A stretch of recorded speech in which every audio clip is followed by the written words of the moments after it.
Join us at Money Marketing Interactive London on the 29th of September. Just go to mmilondon.moneymarketing.co.uk to secure your seat at our industry-leading event and hear from notable figures in the industry. See you there. Hello and welcome to the Money Marketing Podcast. My name is Lois Vallely, Chief Reporter at Money Marketing, and for this episode I'm joined by Bud, Founder and Chair of the IFW, and Ruth Sturkey, who is Vice Chair. Now, the IFW previously stood for the Initiative for Financial Wellbeing, but as many of you would have seen, at the end of August, the organisation announced that it had been granted institute status by the now former business secretary. Chris and Ruth, huge congratulations, and thank you so much for joining me today. Thank you. Thank you, Lois. So perhaps you could start off by introducing yourselves and telling our listeners a bit about yourselves. Maybe if we start with Chris. Yeah, okay. So I founded a financial planning company called Ovation Finance back in, I started in 1998. 2 years self-employed, then Ovation, sold it to an employee ownership trust about 5 years ago. I wrote the financial wellbeing book in 2015. And I'm actually just finishing writing a second one. And part of that, I Googled it. So what I do, when I had the phrase, the title, financial wellbeing, I Googled it, and there were two entries on that search. 2 entries for financial wellbeing on a Google search, and I Googled it again recently, and there's now 212 million entries on a Google search for financial wellbeing. So yeah, it's come quite a long way in quite a short time. So yeah, that's me.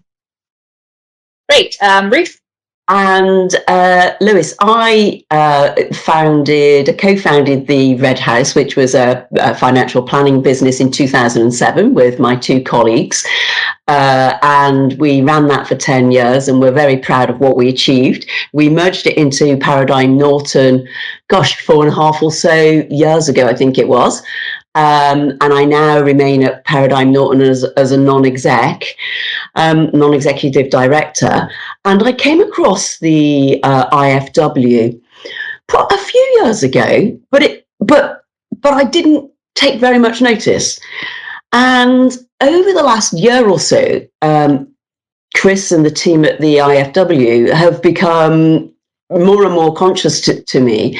And the more I've learned about financial well-being and all the good work that's going on at the IFW, I just wanted to get involved. And the more I learn, the more I want to learn. And so I've very much enjoying getting up to speed and learning about all the good the IFW are doing.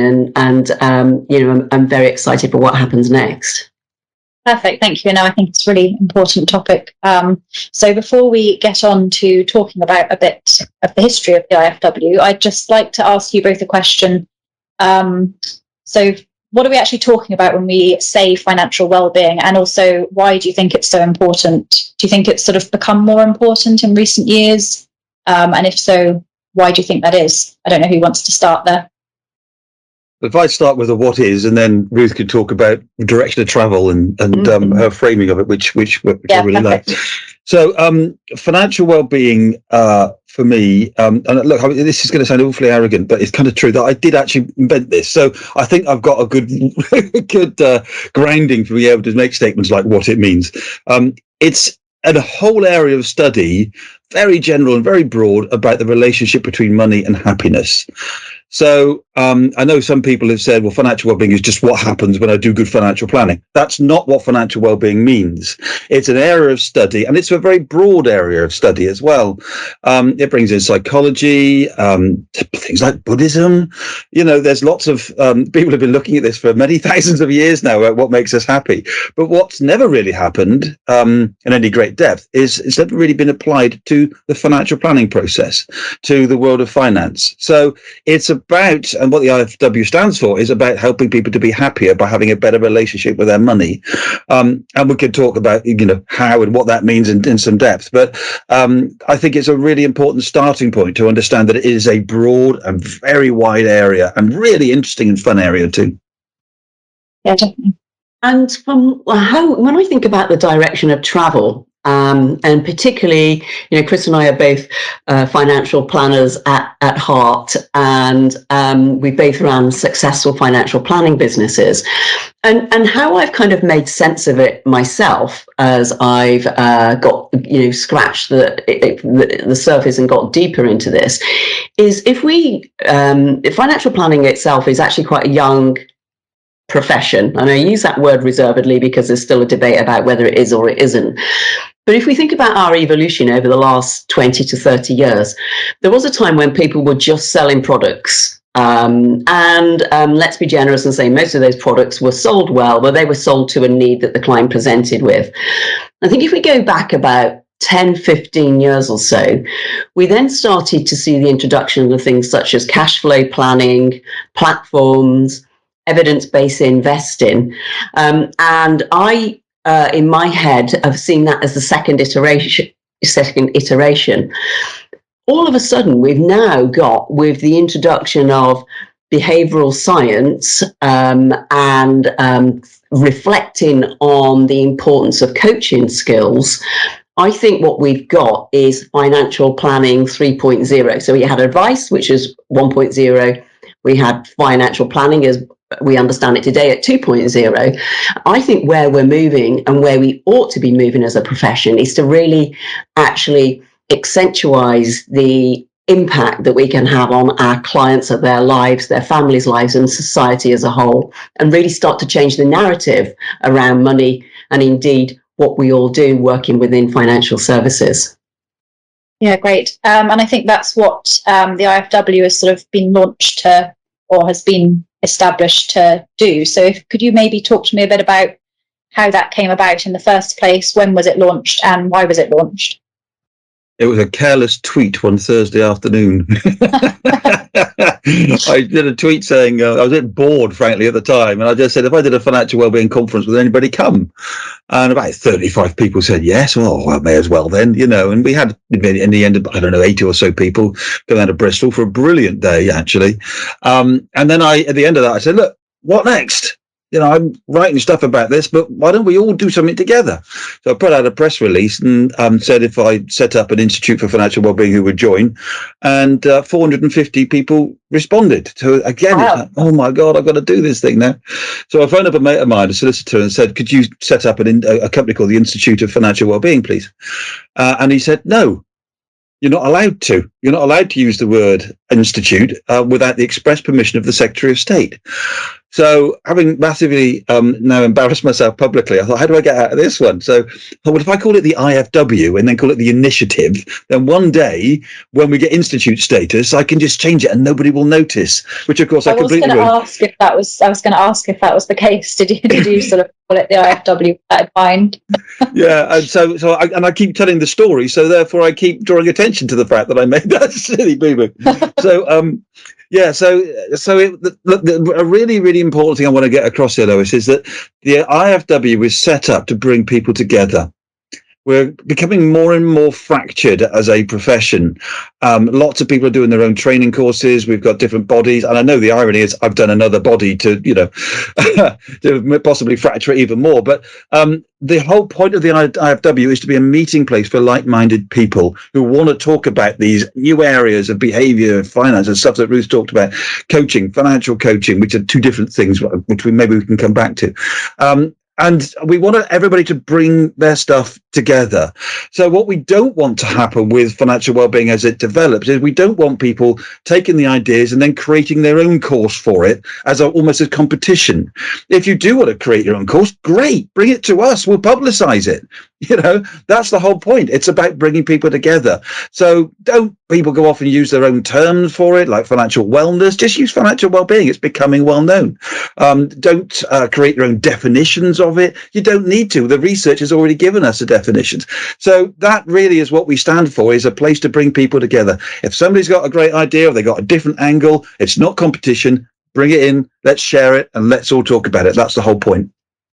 Yeah, definitely. I think there's quite a lot of instances in the financial services sector where people do have sort of slightly different terms for the same thing, and it does create quite an issue. So yeah, definitely agree. So I did just want to talk about sort of financial well-being. I nearly said financial wellness there, sorry. Financial well-being a bit more in sort of broader terms. And one of my questions was, obviously we're sort of coming out of the COVID-19 pandemic now. What sort of impact do you think that's had on people's financial stability, especially going into the cost of living crisis now? So I think before I answer that question, Lois, it's maybe helpful just to take a tiny step back and think about the broader concept of well-being. And there's been a lot of research, and Gallup did a particularly formative piece of research on what actually creates well-being for individuals. And it turns out that there are, broadly speaking, 5 pillars. Those are physical well-being. There is having a community and being part of a community and feeling that you belong to something. There's kind of career/purpose well-being. There is social well-being, which is the strength of your relationships with your family and your friends. And then there is financial well-being, which is your ability to connect healthily with your money. And of course, financial well-being spreads across all of those other 4 factors that I've mentioned to a greater or lesser extent. It's kind of, in many respects, I think money is the glue that holds us together as a society, for better or for worse. So then if we drop down to what does financial well-being mean, and Chris will correct me if I get this wrongly, but again, Chris kind of identified 5 different aspects which come together to provide us with financial well-being. And the first one being a clear path to identifiable goals. And we'll come back and maybe talk about what that means in a moment. There is having control of your day-to-day finances, which could be things like such as budgeting, and is particularly pertinent with the climate that we're currently living in around the cost of living increases. There is protecting those that you love, so making sure that you have all the necessary insurances in place. There is having choices, so having the ability to manage your money such that you're able to make decisions and choices in life. And then the final one is basically making sure you leave your loved ones in a good place when you depart this earth. And so if we think about the financial advice or financial planning process at the present moment in time, a good financial planner will probably be looking at those various factors to a greater, lesser extent anyway. However, when I reflect back on my career as a financial planner, I'm kind of conscious that I could have dug deeper into a number of these different issues if I'd have understood more about behavioral finance and the way people behave around money, different personality types. But also, I think if I'd ever had a deeper skill set in really understanding and questioning people to enable them to actually really find what's important to them rather than just what Instagram tells them is a good life, or what they've been brought up to believe that, well, you work till you're 60 and then you retire, don't you? So for me, I think financial well-being can change people's lives, or it can certainly change their relationship with money and the stuff that people otherwise might accumulate. Have I missed anything, Chris? No, I think that was brilliant, Ruth. Absolutely brilliant. I want to just share one little bit of theory as a way of answering that, Lois, or addressing this. And by the way, I am so aware that a bunch of financial advisors who have sold their business and been comfortably off don't want to start lecturing people about you shouldn't be using your money to be happy, and cost of living it can be so patronizing. So we've got to be very careful not to start doing that.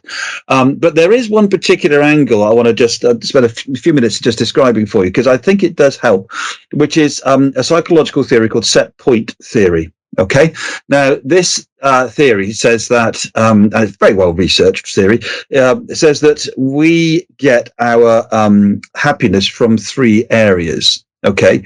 And what happens is we oscillate around that set level that we end up with. So if you have a set level of happiness, it means that that sometimes you're slightly more happy, but you come back down to it.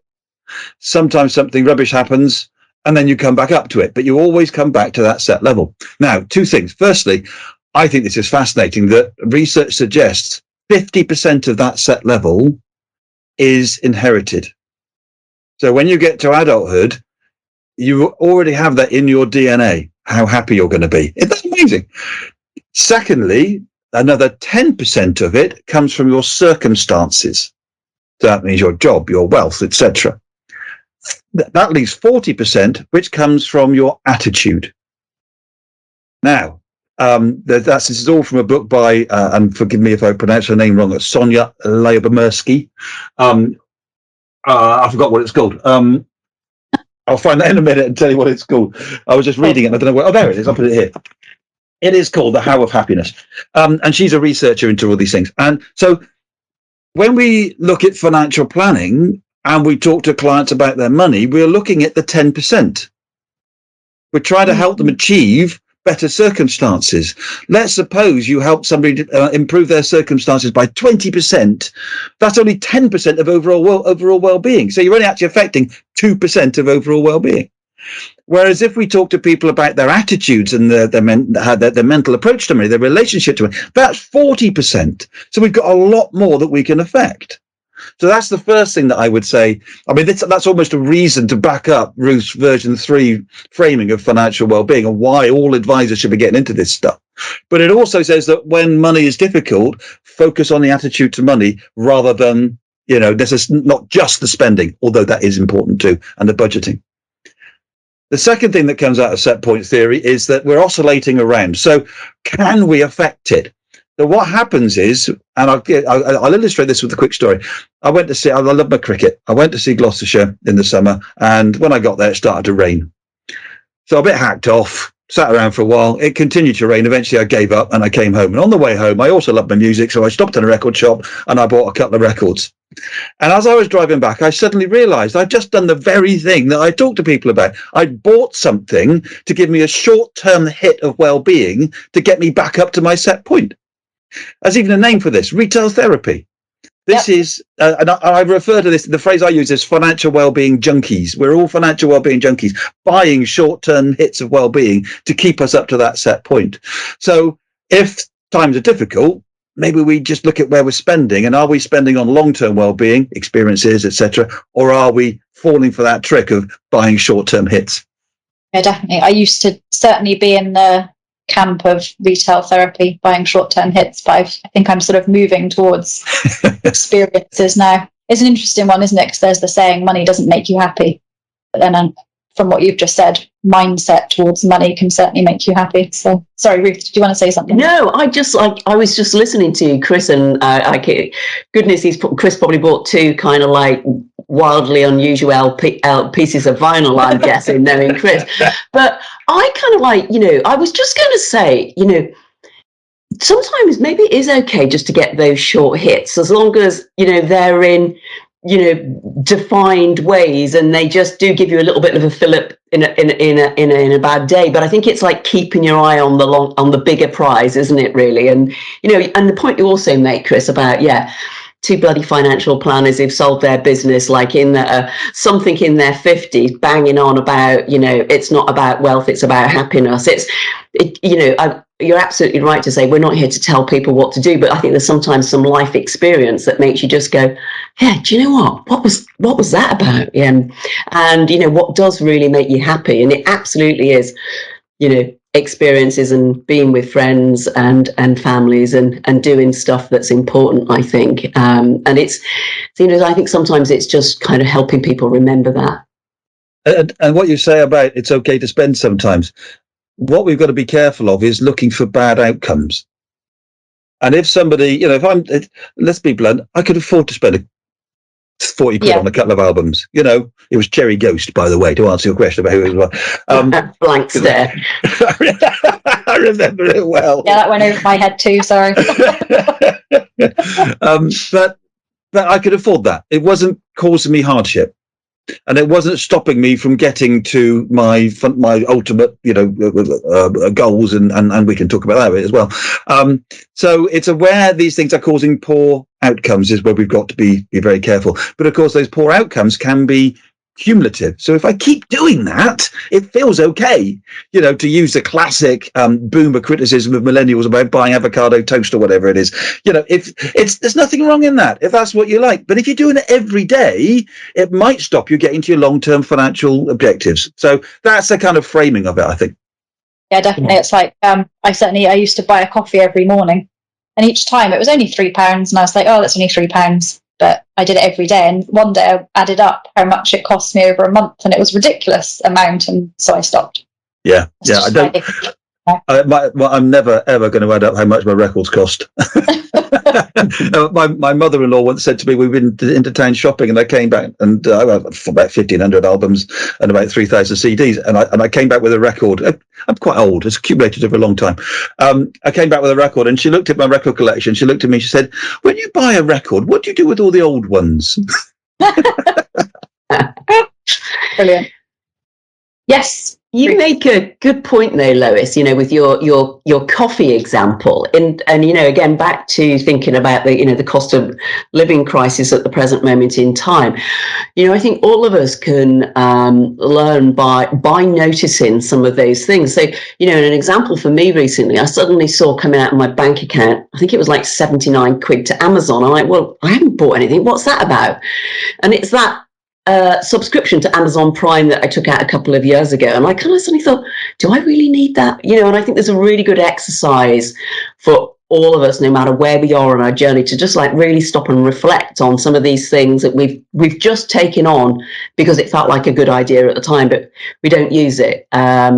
So I think the without a doubt, I think there's going to be a number of people who are going to need a lot of help and support and coaching and reframing as we enter into the autumn and winter in what without doubt is tricky times at the moment. So I think to think about some of the principles that exist within financial well-being, I think it's going to be super helpful when we're talking to a number of our clients, even if they don't need to worry. People like to worry, don't they? The media tells them to worry. It's everywhere. So if we can help with people and their way they think about things, I think that's a massive benefit. Yeah, definitely. So how big a role do you think education should play? I've had quite a lot of conversations with people, and there's sort of differing views, because one argument is that there's already a multitude of information out there on Google that people can just look at. Also, lots of people do know what they shouldn't be doing. But the other sort of side of it, I suppose, is lots of people maybe don't realise and do need a bit of education. So what's your sort of view on that? Chris, I can see you sort of dancing about. Do you want to say something? Oh, so much to say on this. So there's a couple of things. Firstly, we are not designed to be good with money. We're not designed to think long-term about financial planning. If you think back, it's only since the 1980s, when Margaret Thatcher brought in private pensions, Maxwell fell off his boat, and all the final salary schemes in the private sector were shut down, that we were, and longevity massively increasing over the last 50 years, 60 years. Suddenly, we have long periods of not working that we have to fund ourselves.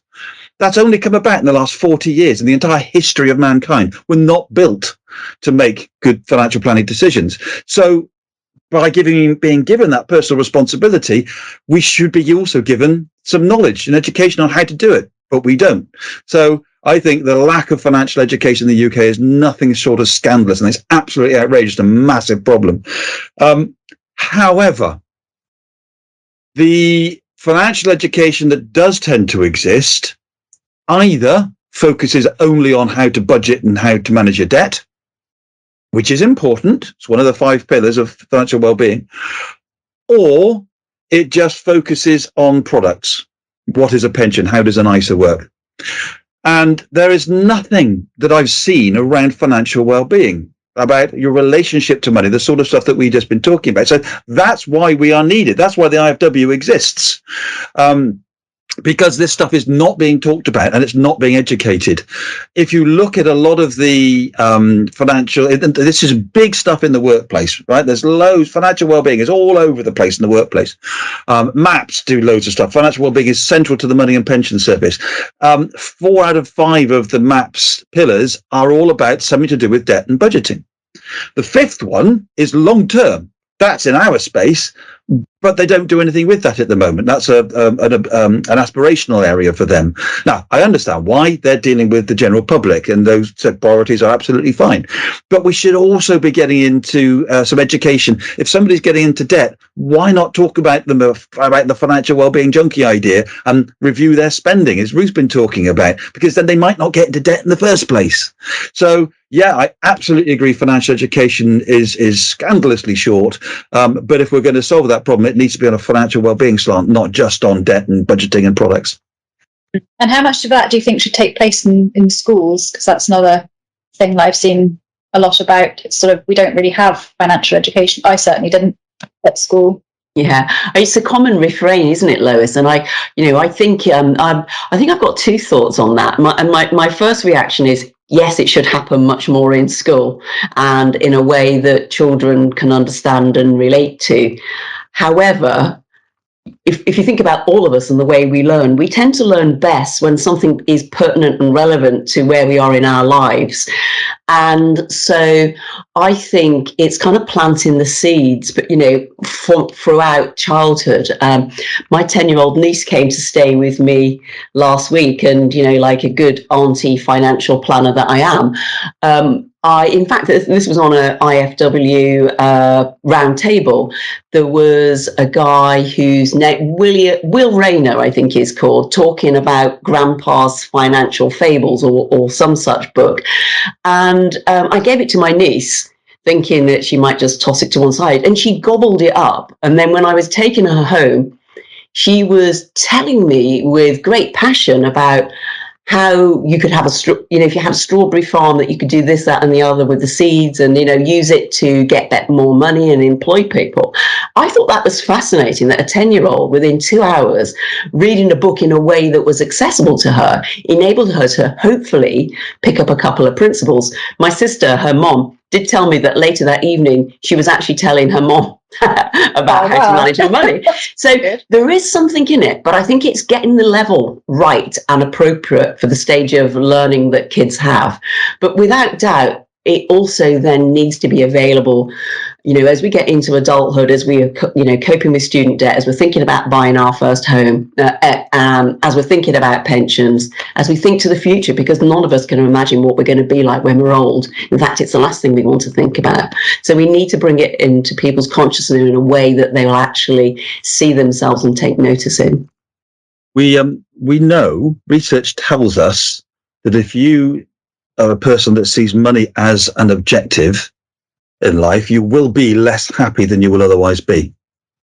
Okay. So Tim Kasser on our Financial Wellbeing podcast, a professor in America. And by the way, just backing up something Ruth was saying about getting the right information at the right time, otherwise it won't be listened to. Fabulous book called Advice That Sticks by Moira Summers is all about that, specifically for financial advice, how to give people financial advice that people will follow. She's great too. I've got my children are both in kind of university, leaving home age, and a number of their friends have gone on to do financial type degrees, currently doing, and whenever I speak to them, we also had some contact with the local university, IFW contact as well, and whenever I speak to these people, what do you want to do with your degree in financial advice? I want to be an investment analyst. Oh, Christ, really? Is that it? Is that what they're teaching you? So even in the financial advice type degree, there's none of this stuff in there. It's all the focuses of how to help people to get wealthier. And we should be helping them to get healthier and happier, and the wealthier should just be a byproduct, if at all, So even the financial education that is in there is deeply flawed, in my view, because the focus is all wrong. And I'm not saying that you shouldn't understand a pension, although I would argue that when somebody comes to see a financial advisor, the one thing they don't want to know is anything about their money. That's why you go to see a financial advisor.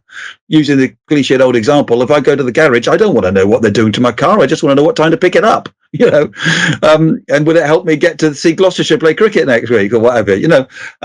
That's what matters, the purpose of this stuff. So the financial education I have seen tends to be very much about products and about getting more money, investment management, all that stuff. Most boring part of money as far as I'm concerned.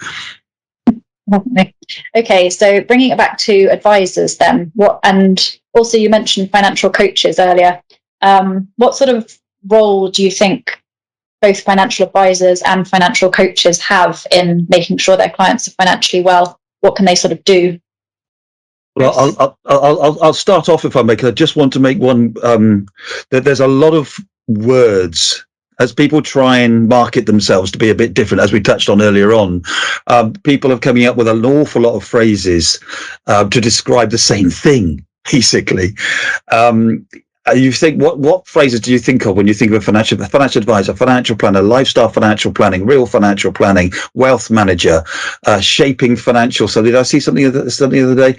I listed them once, and there was about 25 different things, and they're all basically saying similar things. And the two that are particularly confusing just at the moment is coaching and financial coaching. So I'm a business coach. I qualified in 2013, a diploma qualified business coach. And I remember going to the IFP conference, as it was then, and doing a talk on coaching skills. So when I talk about coaching, all I'm talking about is good listening and questioning skills. You have no toolkit. There's nothing there's no games, there's no design. It's just really listening and helping somebody else to think. That's what I think all advisors should be trained in. Another phrase for it could be interpersonal skills, but I'm not that keen on, but if it explains it, that's cool. Financial coaching, as promoted by Simone Ganessen, and now Catherine Morgan's doing great things. That is a toolkit of things to help people get a better relationship to money. It includes listening and questions. It's got to be part of it, but they've got various different things that they can bring in to help you frame your thinking. So the two things are quite different, and coaching skills for advisors is relatively simple to learn. Financial coaching is a big area of its own right, non-regulated and really cool stuff going on. But I just wanted to clarify what those two terms mean in their different contexts. Thank you. Great. I think that was really helpful as well, Chris. And I think that is also, I would totally agree with that. When I think about it from a financial planner's perspective, what I would encourage financial planners, because we all think we're good at having conversations and having relationships with our clients, and that we listen. But I think it's just taking that to the next level. And then there are some great trainers out there that I think can really help us develop those coaching questions. And for me, when I reflect back, when I was talking to clients, I can remember taking very often answers client gave me at face value. I think I could have dug a little bit deeper and maybe got to some real gold. And I also really think as well, when I think about it, what stopped me asking those questions? And I think there's a very Britishness about us that think, oh, that's a bit rude. Oh, I don't know whether I should say that. Is that a bit cheeky? Will I upset someone? And I think it's almost getting over ourselves sometimes and building our own confidence, which I think will enhance relationships with our clients, which will therefore enhance the business relationships that we have. And heck, these are skills that we can use in all of the relationships that we come across in our lives. So I think there is really something in there where we can go deeper, and that would be my encouragement to financial planners. If I could give your listeners to this podcast one tip, Lois, a financial wellbeing coaching type tip.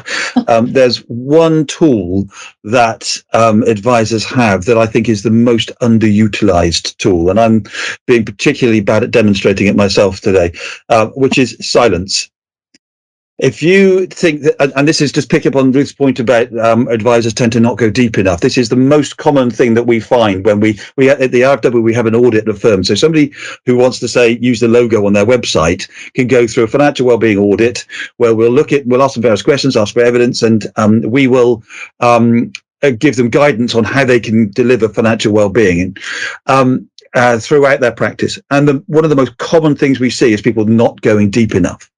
So let's just take an example that somebody, I want a pension review. What's the purpose of this pension review? I want to retire at 60. Is that where you stop? Okay, you retire at 60. How did you come up with the age of 60? What about 63? What about 58? Conversation happens. Client tells you, well, that's because that's when my dad retired. I don't know. Next thing you do is not speak. For as long as it takes, the client must be the next one to speak. Because what they've done is they've used what's called system one thinking. They have just given you a gut answer, the answer that they've given everybody else. In order to get them to use a more thoughtful answer, just don't say anything. They will fill in that silence, and they will probably give you something really quite meaningful about what actually does retirement really, really look like. You could just say to them after then, if you still haven't got anywhere, just say, so 60 and a day, you wake up. What's going to give your life meaning and purpose?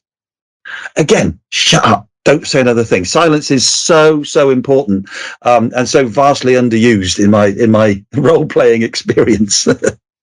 That's interesting you say that. It's exactly what they tell journalists when they're interviewing people as well. Stay silent and they'll probably tell you something else because they'll be so uncomfortable they want to fill the silence. Yeah, classic. But in fairness to you, Chris, if you'd have been silent on a podcast, that would be tricky, wouldn't it? So we'll let you off this time. That would have been a bit awkward, yeah. Great. Was there anything else either of you wanted to, any sort of final thoughts that you wanted to give before we wrap up? So many. Look, I just want people to, the point of the IFW is to make the world a happier place, right? And we want to do that by helping people to realize that money as an objective will make you less happy. And I get a few advisors who say, well, yeah, that's all very well and good, but this doesn't apply to my clients because they're already quite wealthy. Well, I think if financial planning and cash flow was the big thing of the last 10 years, and if coaching skills is the big thing and well-being is the big thing of now, I think the biggest thing in 10 years' time will be philanthropy. Because philanthropy is a huge potential source of well-being. So let me ask you a question, Lois. I think Ruth knows this one. So let me ask you, Lois, have a guess, right? If ultra high net worth is 10 million or more in assets, okay, yeah, how much do you think ultra high net worth people give to charity each year on average in pounds? In pounds? Get the listeners thinking about this, a number for this as well. 50,000? 50,000 on average. The average amount given is £400. 400? Yeah. Oh. That's an average. So when you think J.K. Rowling gives her hundreds of millions and Marcus Rashford, that's an average. So the majority of people with 10 million or more in assets give nothing to charity. And there are a number of reasons why, but one of them is because nobody asks them to. Especially in the UK, this is an awkward conversation. So philanthropy advisors that we've had in the IFW have told us, we actually have a philanthropy course for advisors that we run as well, or that we bring in. People want you to bring it up. They actually want you to. So I think philanthropy planning is going to be the big thing because it's a huge source of well-being. And I just bring that up as it's an example of the sort of stuff that the IFW is all about, that we want to bring people in to share these things and bring their own courses in and let's all get together and make the world a happier place by doing this sort of stuff. That sounds really great.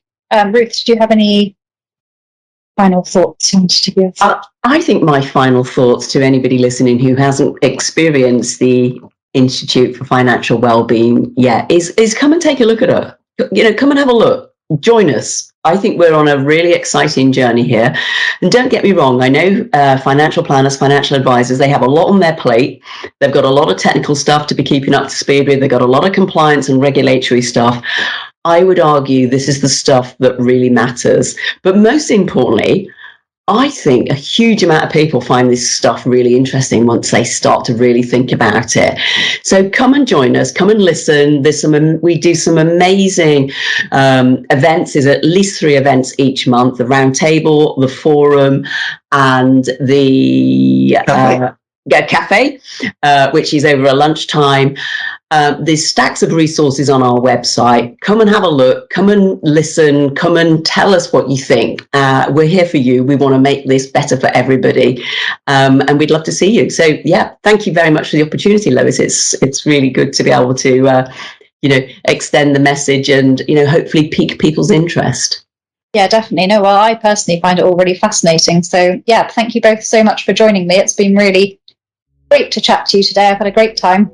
And to our listeners, please do keep up to date with all our new releases via Podbean, Apple Podcasts, Spotify, and anywhere else that you get your podcasts from. You can also find all our new content published on money marketing on our website, as well as Twitter, LinkedIn, Facebook, and Instagram. And see you again for our next podcast.